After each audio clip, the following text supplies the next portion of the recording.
na kyautayi, to Allah ba zai wofantar da kai ba, ba kuma zai wofantar da bayanka ba. Babu shakka duk wanda suke jin tarihi za mu ga duk masu kula da irin wayannan al'amuran to ba sa tabewa.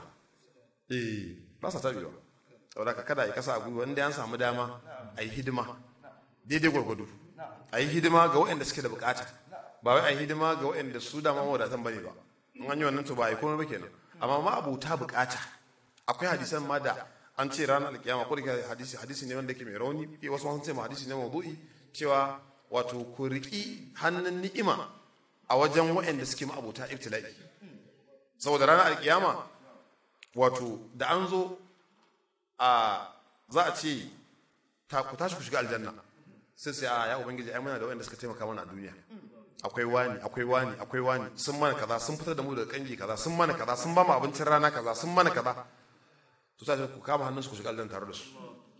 To irin wayannan ai riko da ayadi, wanda zai ce to irin wayannan abubuwan kada ai kasa a gwiwa, a kula da irin wayannan al'amura. Allah ya ji kan magabatan mu, kuma Allah ya dora ma kan tafarki irin nasu.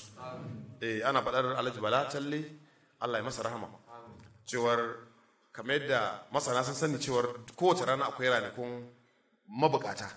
Wannan ranar guragu ce, wannan ranar makafi ce, wannan ranar kutare ce, kullum kuma cikin bada sadaka ake. Tun ma lokacin kuɗi a cikin jakar da ake sawa na sulan ladan nan a ta bayarwa, algarara. To kaga har yanzu arzikin ana nan ana dasassa saboda ƙoƙarin magabatan. Ƙoƙarin magabatan haka al'amuran suke. Duk lokacin da aka ce za a irin wannan, to in ka duba za ka irin wannan. Wani malami yana ba mu labari, wani bawan Allah a ya kasai, shi kuma duk lokacin da ya je kaso kurmi ya dawo, to sai ya zo da kuɗi a cikin fefe a ƙofar gida, sai ce duk wanda ya je kasuwa yau bai samu kasuwancinsa ba, bai samu abin da zai ciniki da shi ko ya amfani da shi a gida ba, to ya zo ya ɗiba. Kowa kuma sai ya zo a wannan lokacin da yake zamanin ba irin na yanzu ba ne, kowa sai ya zo ya ɗabi iya abin da zai ishe shi na cefanen gidansa sai ya tafi da shi. Haka aka ringa yi a wannan lokacin. Su masu wadatar na wannan lokacin irinsu ne, su ma kuma talakawan na wannan lokacin irinsu ne. Da aka sawa aka yi sai abin da hali. Inda mawadatan mu ne na yanzu, to lamarin ba zai yi yadda ake bukata ba. Inda kuma talakawan irin na yanzu ne, shi ma lamarin ba zai yi yadda ake bukata ba. To so da aka zo shi kuma sai ya haifi wani bawan Allah. Shi kuma wannan bawan Allah sai ya zamanto hidimarsa ta fi ƙarfi a makarantun allo.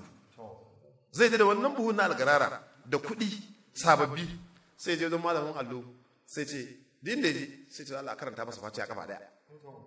A karanta masa fatiha sai dauki wannan kuɗi ce to gashin araba ƴan makaranta. Fatiha kafa daya kawai za a karanta masa.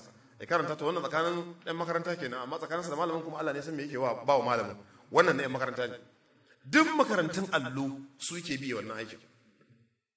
To sai gashi kuma ya haifi wani ɗa. Shi kuma wannan ɗan sai ya zamanto wato in ana buga misalin masu ciyarwa, masu kyauta, masu kai mutane aikin haji, da akwai lokacin da ya jirgi biyu a tafi umara kawai gaba daya. To kaga wannan yana nuna cewa ashe aikin magabata yana riska ƴaƴa da jikoki. Saboda haka a irin wannan a wajen Allah, a yi kokari irin wannan a wajen Allah, sai Allah ya taimake ka, wato yanke maka talauci, yanke wa ƴaƴanka talauci. Dama Allah ya faɗa ko yawwa la nas'aluka rizqan nahnu narzuquka. Karka damu da cewa a lokacin da Umar dan Abdul Aziz Allah ya kare da gare shi ya zo da su, aka ce masa Umar dan Abdul Aziz me ka ajiye wa ga ƴaƴa suna tasowa, me ka ajiye musu? Sai ce idan mutanen gari ne, mutanen ne na gari, to Allah ba zai basu ba, domin wallahu ya tawalla salihina. In kuma ba na gari